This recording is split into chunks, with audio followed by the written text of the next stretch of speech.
Hey, Mario. I'm hungry. What you cooking? Oh, Luigi, I got some chicken cacciatore with the mushrooms. Manja. Sounds delicious. Hey, what's going on with the kitchen drain? What's that noise? Oh, no, Mario. It's sucking me in. It must be that evil Bowser up to no good. Hey, Mario. Where are we? I don't know, Luigi. We go down a pipe and I land in a podcast. Oh, what's a podcast? And who are this Greg and Tim? And why do they have all of these pictures of us? Oh, no. Have we been kidnapped? Don't worry, Mario. I'm sure the Princess Peach and a Toad will come and rescue us. Join us for this episode of Latch-Key Dads, where we talk all things Mario Brothers.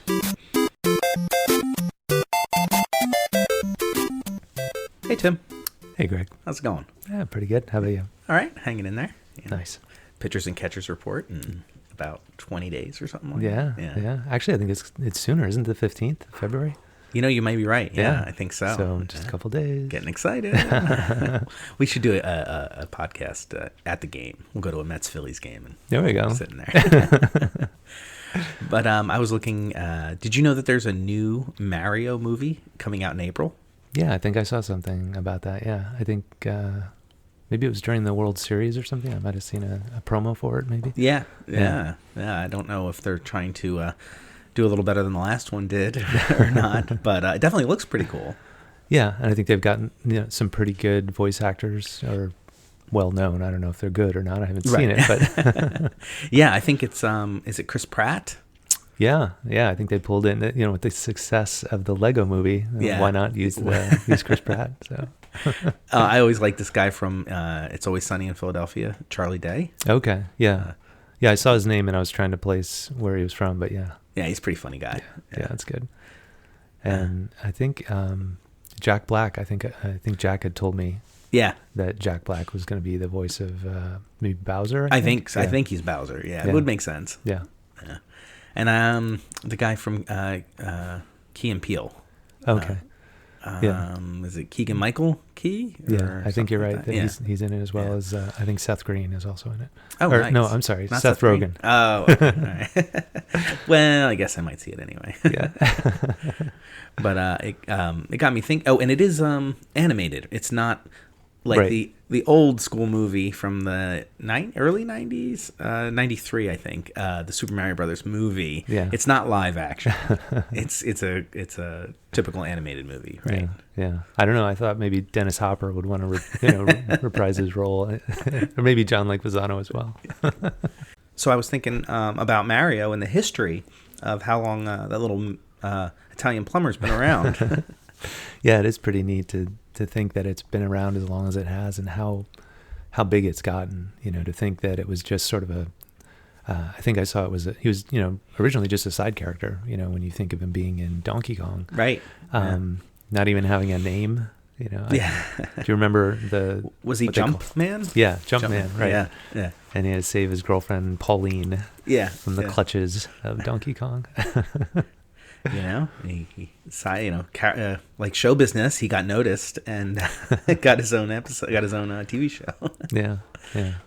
But to that point, it's pretty wild to think that that's sort of become the mascot of Nintendo, obviously, over all these years. Yeah. I went back and did a little bit of history of Nintendo. I was curious when it all kind of began, and it dates all the way back to 1889. Really? Yeah, I thought that was pretty wild, right? 1889. That's crazy. I didn't know they had video games back then. Yeah. I think it was. Well, I say yeah. No, it was actually playing cards that the company originally started with. Okay, that makes sense. Anafunda, I believe, is how you pronounce it. That they were used for gambling and different things like that. Okay. Yeah. And that company existed all the way up, into the early 50s, when I guess the grandson of Fusahari Yamuchi, I think that sounds right. Grandfather. Hiroshi was the grandson who took it over. Hiroshi, okay. Yeah, and he tried to do some other businesses, outside of the playing cards, and he tried making instant rice packets as like a new product line. Oh, okay. They got into taxis. Wow. And then love hotels, which were little getaways for couples, apparently. Oh, my. None of which really did much until they got into the early stages of what would become the gaming industry in 1977. Wow. Okay. Yeah. Color TV Game 6 was the product name. That's really catchy. It rolls off the tongue. I know, right? Yeah. So the early Nintendo was Color TV Game 6. Yeah, so in 1977, it was the Color TV Game 6, which had a knockoff of Pong. That was their first attempt at a video game. Yeah. Oh, that's pretty cool. Yeah. You know, I had gone to, I'm sure 8 million people have in Times Square. They have a Nintendo store. Yeah. And I'm wondering, I don't recall. I know they had a lot of old stuff. And now I want to go back and see if they actually have that there. Oh, the original console? Yeah. Yeah. I don't even know if any of those. I mean, I'm sure someone in the States has one, but I don't know. I don't think it was ever even marketed into the U.S. Good point. Yeah. It was just in Japan. And I think probably the first attempt that they had to get something into the States was they made some arcade cabinets and put in one of their like big games in Japan. It was called Radar Scope. Okay. And I guess they made like 3,000 of them, shipped them to the States, and like nobody wanted to play it. It was like really a lot of loud noises, and it just didn't really go over in the States. So they ended up warehousing like I think 2,000 of the 3,000 that they had made in Seattle, and they just were kind of sitting there collecting dust. Just sitting there. Yeah. Which has an interesting connection, if I'm not mistaken, right? It does. Because of the warehouse, yeah. Yeah. The owner of that warehouse was, in some, depending on what you read, was kind of a little bit surly, kind of like annoyed with Nintendo and having these consoles in their in his warehouse. And this owner's name was Mario Segali. And when they were trying to come up with new games, he had come in and kind of maybe been a little bit rough with them. And so when they were creating this new character, they said, "Oh, let's name him Mario for whatever reason." Yeah, which is pretty amazing when you think of what Mario has become, and that it ties back to this guy who was just renting them space in Seattle. But like, I feel like there's so many things in life where it's these little interactions that, will trigger something so much bigger, and it's pretty neat. But it was still a while until he got his own, kind of recognition, right? In Mario Brothers game or Mario. What was do you know what the original game was called? Well, I think he made his first appearance in Donkey Kong as the Jumpman. Jumpman, yeah. And then the first official Mario Brothers was in '83. Which they actually released on the console they called the Famicom. They had upgraded the from the Super Color TV Game 6 to Famicom. And then Super Mario Brothers wasn't until '86 when they actually released the Nintendo Entertainment System. Oh, okay. Yeah. It's kind of interesting that they called it Super Mario Brothers, even though, like, if you're a one player, you're never going to even get a whiff of Luigi. Yeah. Well, and to that point, I always had to laugh because I was the younger brother, and I would always play with my older brother. He was always Mario. I was always Luigi. Yeah. So that's too funny. And then I grew up and I had kids, and now my son is Mario, and I'm still Luigi. When you do Mario Kart, who do you pick? With Mario, I would usually be Toad, I think. Toad? Yeah, Okay. I felt like Toad. He handled the tracks better for some reason. I don't know. But then I would eventually go back to playing Luigi. Yeah, I think like Luigi and I are just, simpatico, so many years of being Luigi. How about you? I don't know. Whomever. I guess Koopa Troopa was the one I think I played most, only because I have 3 boys, so they're Mario, Luigi, and, whoever got stuck playing Toad. Yeah. Have you ever seen on Saturday Night Live, they did a parody of Mario Kart, but they made it like a live action version of it. Oh no, I did not. Yeah, it's actually pretty funny. It's the guy who plays the Mandalorian, the actor whose name I can't think of right now, but he's supposed to be Mario.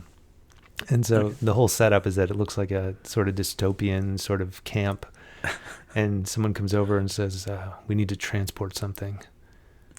We need a driver." And he turns it around. He's got the red hat on. Does he?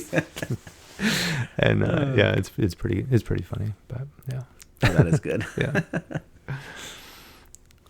But there's, because Mario's now been around 40 years, right? 83 to, Yeah. I mean, if you count Jumpman even a little bit longer. But, yeah, it's a long time. That is a long time. There's a lot of fun facts about Mario.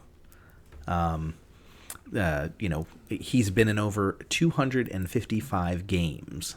Yeah, it's amazing, right? That's a massive list of games for one character to be in. I mean, most of them are probably like, Mario Golf and like Mario Kart, where there's like 18 versions of it. Yeah. He's an avatar in each one, but still pretty cool. Yeah, and I thought I had amassed a fairly good collection over the years, and I think I maybe have I don't know, 9 variations of the Mario games, and it's not even scratching the surface. It's like less than 5%. I know, right?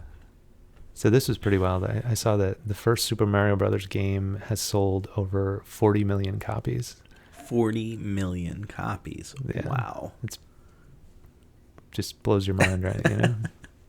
That's crazy. That is absolutely crazy. I know that there was some urban myths that Mario, it might be drug influenced because Mario's eating a mushroom and all of a sudden changing appearance, but they totally dismissed that and just said it came from myths and legends, the folklore of Japanese culture. So that's not true. And it's funny that you mentioned that because in that SNL parody, there's a point where he's sitting there eating mushrooms, and she's like, "Why are you eating that? It's poison." He's like, "Because I like to feel big."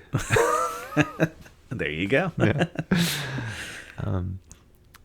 And the whole thing with Mario though that is crazy is you think of like how recognizable it is, and I think there was also some survey that they had polled, I guess, children or something like that, and found that he's more recognizable than Mickey Mouse to certain age groups. It's like, how's that even possible?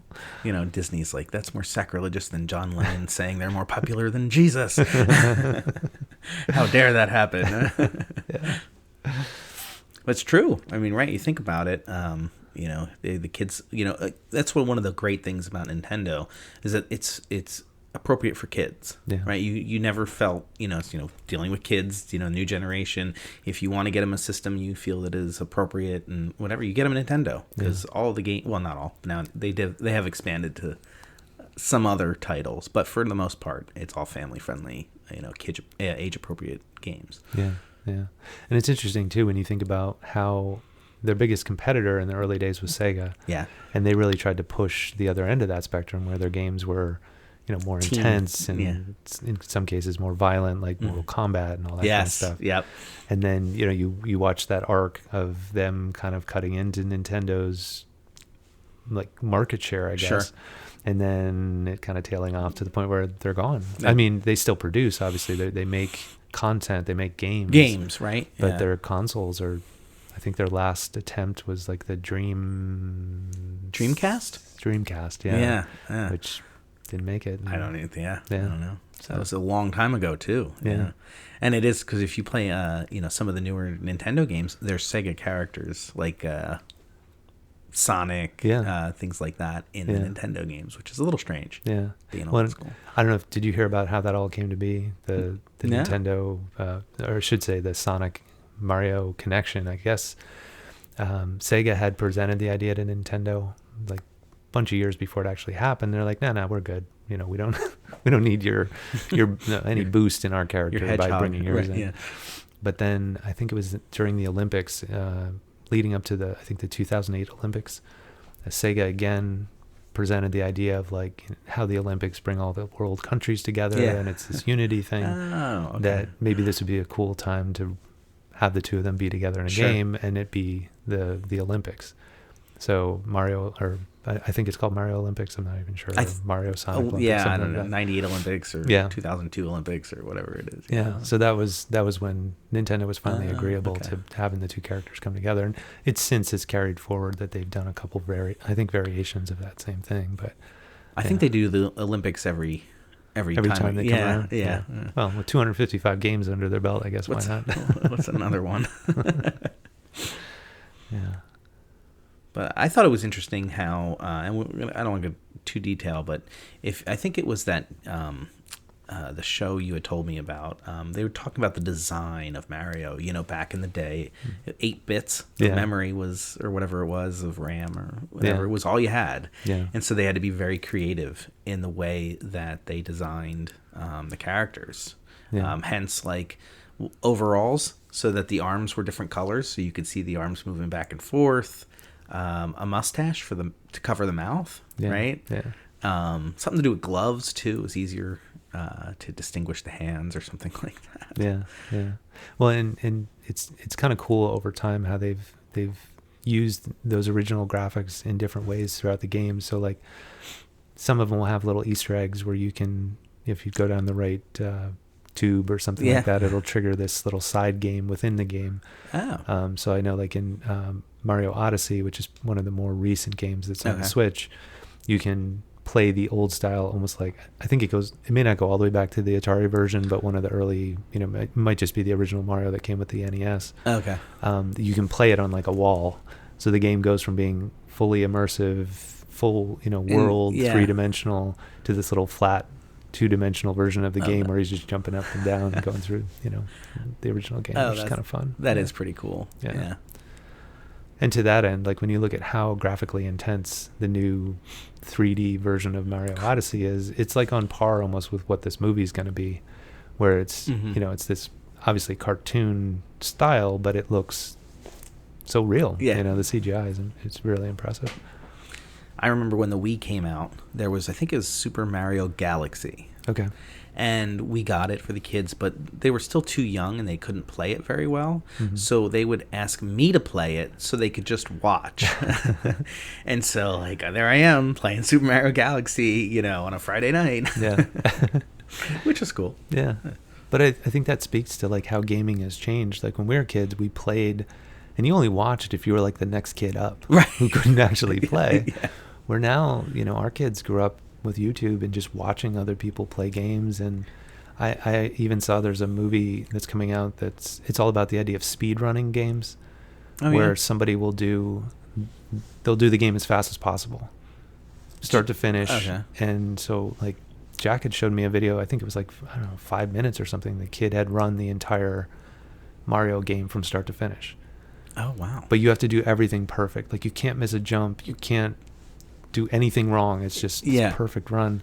And so now there's a documentary about that idea of these kids that will do speed runs through these games. But the whole idea of it being speed, that's just so odd to me. Because I know when I was a kid, like I'd want to like dig around and try to find the every hidden stuff tube and every hidden box and every and even that idea of Easter eggs. I always thought that was fun to find something unusual. Yeah.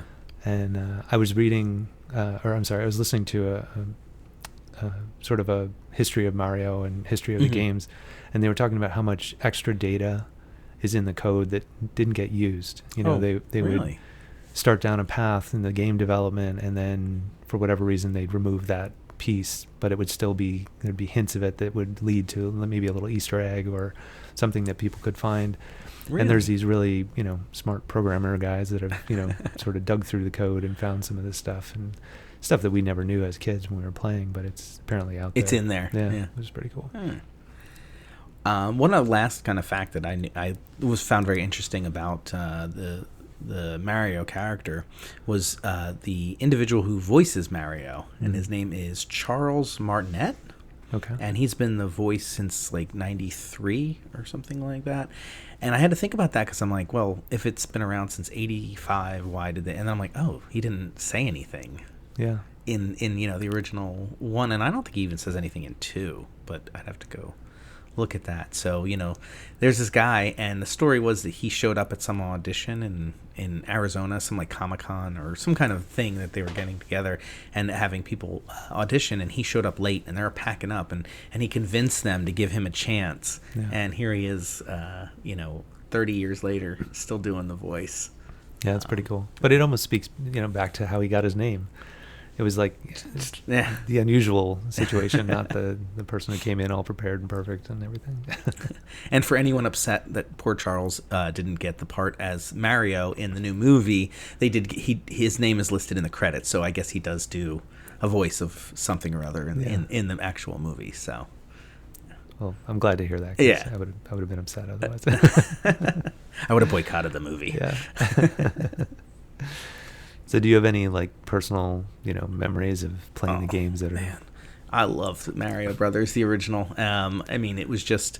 I think one of the things is to say, like, I don't know about you, but in my group of friends, when you're in that age group, to be able to say I beat it, was like, haha, I'm like super cool, like, because there were kids who just couldn't do it. Yeah. So that was always a big accomplishment to get through the game and to say I beat Bowser, in World 8-3.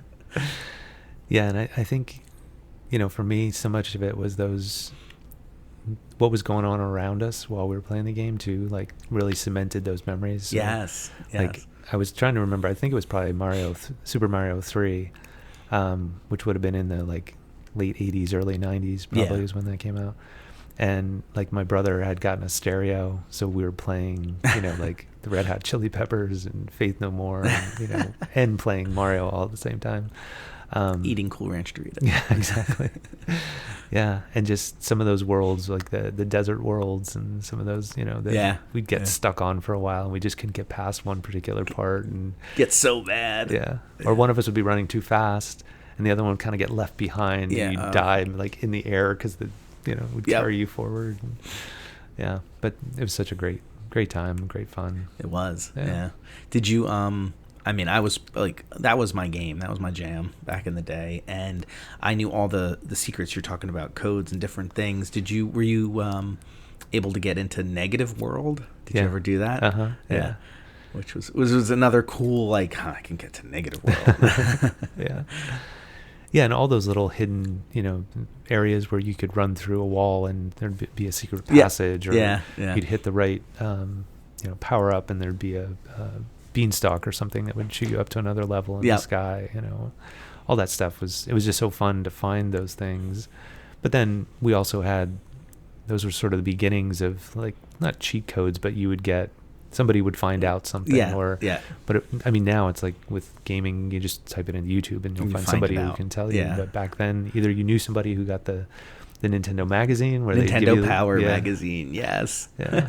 Or somebody at school would be like, "Oh, I found this out. If you jump here and jump there, you can get above it and run across the top and skip the whole level," or whatever.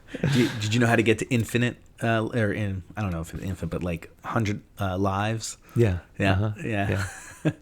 The third turtle, or the third step, the second turtle, and you jump on it just right. And I probably could still do it to this day. Yeah, I feel like some of that stuff, it's just hardwired into our brains. That as soon as you start playing, you're like, oh, I got to go here. I got to do this. I know this. Yeah.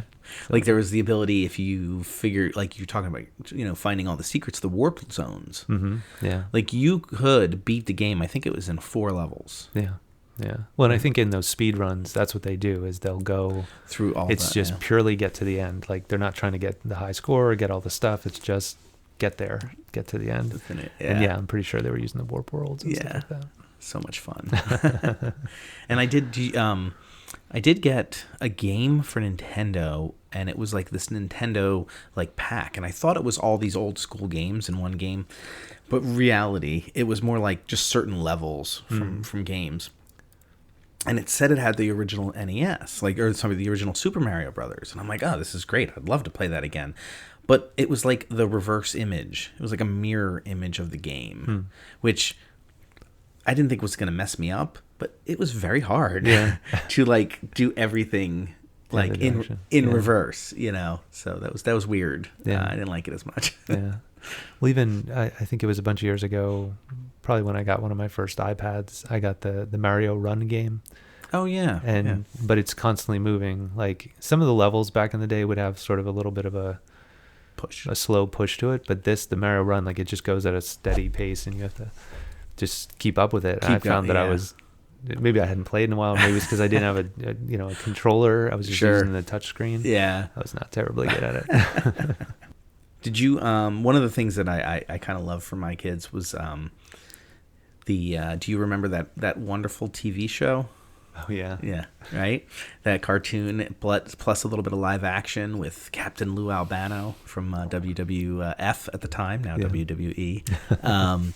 And I found it on DVD. And so, back in the day, like, when my kids, the twins were little, the big deal was those DVD players you could put on the back of car seats, which was like all the rage. It was before iPads. Sure, yeah. And so I got the Super Mario Brother cartoon show on, or what was it called? The Super Mario Brothers Super Show. And it's a really bad show, but it was fun because, like, I kind of remember that as a kid, and now my kids have absolute great memories of it. Yeah. Well, just out of curiosity, I queued up one of the episodes just to watch it. You did? I'm sure I saw some of it, but didn't, really remember it very well. And it was very comical. Like the scenarios, the stuff that was going on, like Bowser, the way he was like treating like some of the almost like children and stuff. It was very wild. But the song, the beginning and ending, parts of the intro song were fantastic. Maybe we'll do a little outro on the way out. Give everybody a little flashback.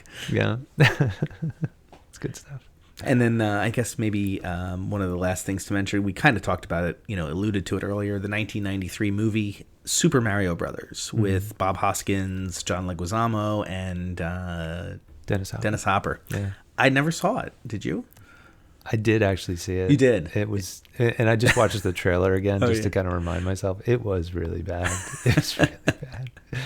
But I feel like back then, just because it was tied to the Mario phenomenon, I was like, I gotta watch it. And I think there were parts of it that were funny and goofy, and I was whatever age I was when I saw it. Yeah. I'm sure it's probably more entertaining then than it was to see it now. But it's pretty wild. Yeah. I'll have to see if we can get an interview with Dennis Hopper to see how he feels about it. Probably doesn't allow that. Yeah, in the byline, it'll be like, you can talk about the following topics except the Mario Brothers movie. Well, we'll have to go do a road trip and see the new one when it comes out, and we'll report back on if it's better or worse than the 93 version. Sounds like a plan. All right, cool. Nice.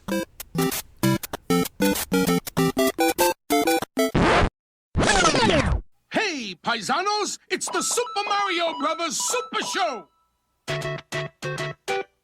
With the Mario Brothers and plumbing's our game. We're not like the others who get all the fame. If your sink is in trouble, you can call us on the double. We're faster than the others, you'll be hooked on the brothers. Hooked on the brothers.